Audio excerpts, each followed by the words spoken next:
কোনায় আঁকে গোয়াল পোনা, ঘিরি লক্ষ্মীর পাড়া গয়াকে আঁকে ধানের সরা কোনায় আঁকে গো কোনায় আঁকে গোয়াল পোনা, ঘিরি লক্ষ্মীর পাড়া গয়াকে আঁকে ধানের সরা কোনায় আঁকে গো কোনায় আঁকে।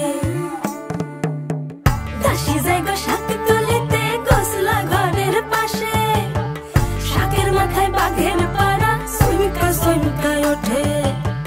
দাসী যায় গো শাক তুলিতে গোসলা ঘরের পাশে, শাকের মাথায় বাঘের পাড়া সুইমকা সুইমকা ওঠে। দাসী আঁকে গো দাসী আঁকে গোয়াল পোনা,